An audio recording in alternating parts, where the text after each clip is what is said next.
So, you'd like to have a truck like this? We're going to talk about that today.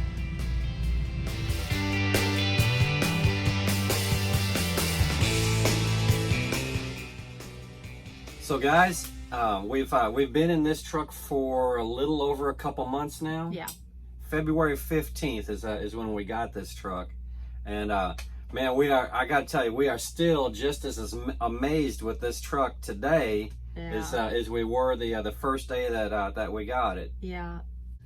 This truck truly is life-changing. I mean, we're still driving truck, and we still have to deal with, you know, all of the everyday things that normally come with truck driving.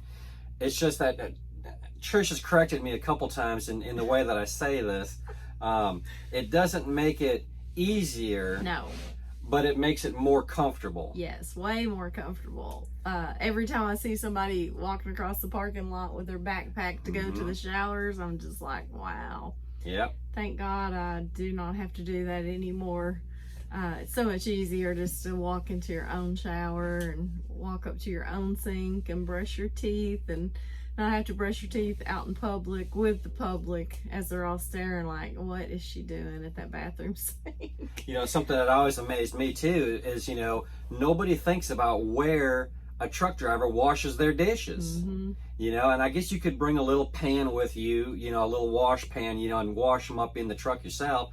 But in general, you know, you're washing your dishes in the truck stop bathroom, you know, trying to be so careful, you know, as to not touch anything, you know, but let the water get on your dishes. And, you know, we don't have to do that anymore. You know, we've got our own sink, you know, and our own dish rack, you know, a little dish rack like you'd have at home, you know, and to have our own bathroom and our own shower, it really is.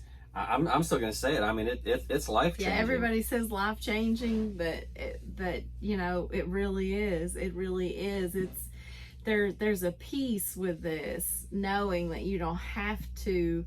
You have to make yourself get out of the truck now because you don't have reasons to get out. So now for exercise and fresh air and all that, you know, we're like, okay, we got to get out of the truck. Yeah. For that reason, but you don't have to. I'm going to turn this camera for just a second and let you see where we are today. Let me touch up here so we can get out the window. We are sitting in the street outside of a food place, and we got here last night, and unfortunately this load doesn't deliver until tomorrow. But you know, it doesn't matter because we literally have everything that we need right here with us. You know, we've got our own bathroom, you know, so we don't have to worry, well, you know, is there a gas station or something, anything, you know, around where we're gonna be. It doesn't matter anymore. Does not matter, because as you guys that do this for a living know, lots of times you're at the shipper or the receiver and you're just stuck and you can't go anywhere. And yeah, doesn't matter anymore where we're at. There's always food on the truck. There's always a restroom, and you know, heat and air, and you're warm when you need to be warm, cool when you need to be cool. Everything's convenient as can be. So we're really enjoying it. So listen, there's a few things that I want to talk about today. And really, it's a lot of untruths. I'm going to say it that way, untruths about these trucks. There's another couple that does videos. They've got a truck similar to this, and I've seen a couple interviews that he has done. One with a truck salesman, and I can't remember who the other one was that he did with, but he really kind of epitomized what really is getting under my skin with all of these untruths about these trucks. There's these rumors out there that unless you're with Bennett, you know, and hauling jet engines, you know, or Southern Pride hauling jet engines, or Landstar, you know, hauling their arms and ammunitions, you know, for the military, or driving team, that you can't afford one of these trucks. And really, that's pretty far from the truth. Yeah. You know, everybody that watches the channel knows that Trish doesn't drive. You know, she's always with me, but she doesn't drive. So we're doing this on one income, on just 11 and 14 a day. And we're not hauling, you know, jet engines. We're not with Southern Pride, you know, and we're not doing arms and ammunitions or anything like that. Nope. And in one of these interviews, this fella, and I'm not going to say he's doing this intentionally. No. It's just maybe lack of knowledge. People don't know. Yeah. You know, in one of his interviews, he said, you cannot afford one of these trucks just hauling general freight. Mm-hmm.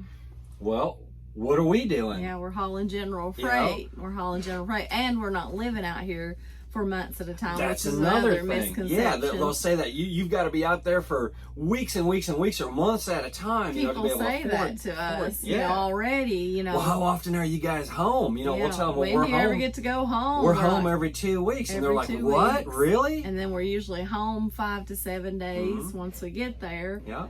You know. So all of that is dispelled. All of that is untrue. Mm-hmm. We're everybody knows that we're leased on with Mag Carriers out of Deering, Georgia. Mm-hmm. We do book our own loads, you know, and Trish pretty much takes care of all of that. You know, she searches for the load, she contacts the broker, she negotiates the rate, you know, and then books the load. Mm-hmm. But we're not doing anything special. You know, we're not doing step deck. We're not doing flatbed. You know, we're not hauling jet engines. We're not hauling hazmat. You know, we're not hauling alcohol. You know, we're just hauling general freight. Mm-hmm. Like right now, we've got 7,000 pounds of styrofoam food containers that are going to this this food warehouse tomorrow morning.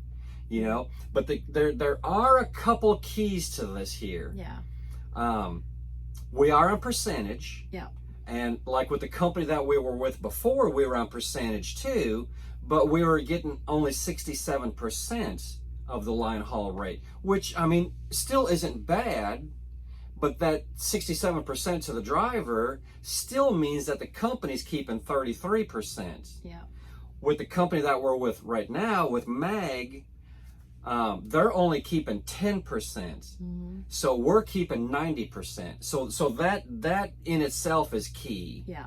I think that's a big part of our success. You know, doing it at the 33%, I think it would be doable, but it would take away a lot of money that we need at home to do things at home, you know. And with the company we were at with before, they were putting the majority of the loads on us. They put the loads on us. You know, we could kind of pick and choose our loads going home and then coming back out of home time, but they put the loads on us that they wanted on us, and they weren't always the best paying loads. So no, whereas I have time to be picky and search and, you know, and tell the broker, hey, this is for our personal truck, so I'm looking for a better rate here.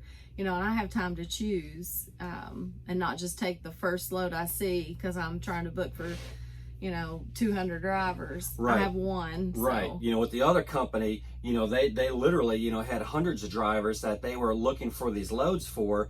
And when they would book loads, you know, they would book hundreds and hundreds of loads at a time and hope, you know, that they could get drivers to them to fulfill those loads.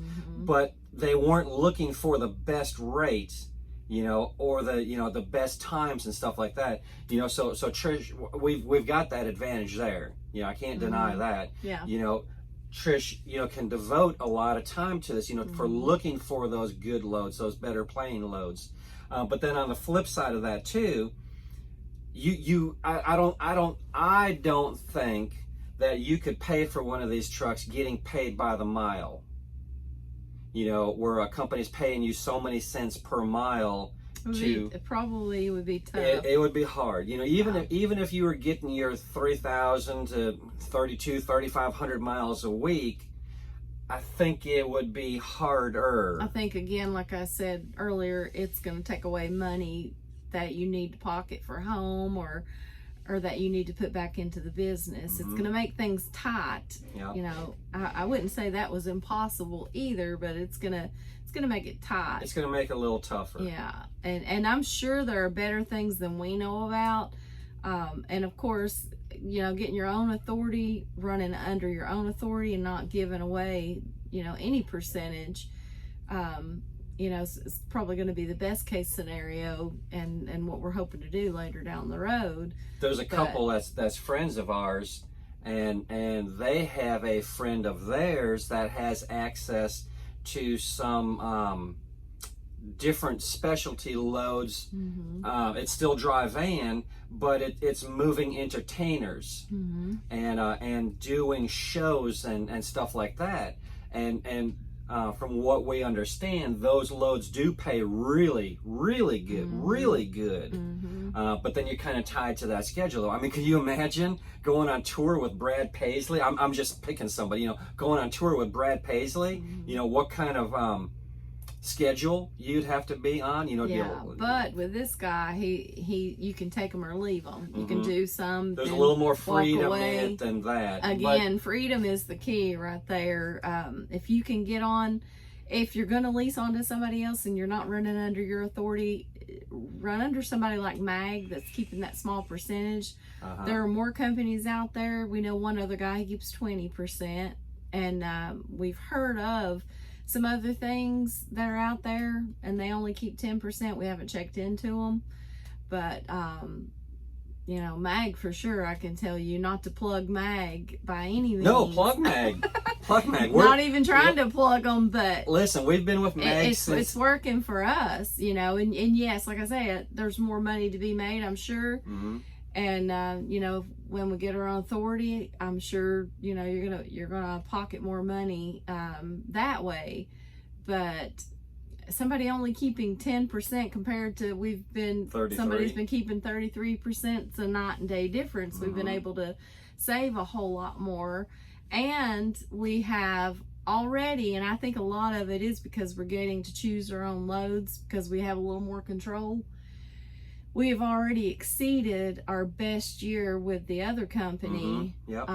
As far as gross for the year. We've already exceeded. And this is, this is May 23rd, and we've already surpassed that. Yeah, and that good year that we had with the other company was a great. That was the best year I've ever seen in all your career. In all my driving career. Yeah.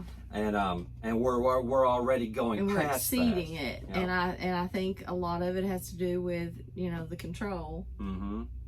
So really, when you think about one of these kind of trucks, because they are expensive. And another thing too I want to put out there is that when you buy a truck, you can depreciate it for 4 years. Maybe you can stretch it out to 5 years, but you're going to depreciate it. So let's just go with the 4-year scenario. At the end of that 4th year, you're going to lose your depreciation.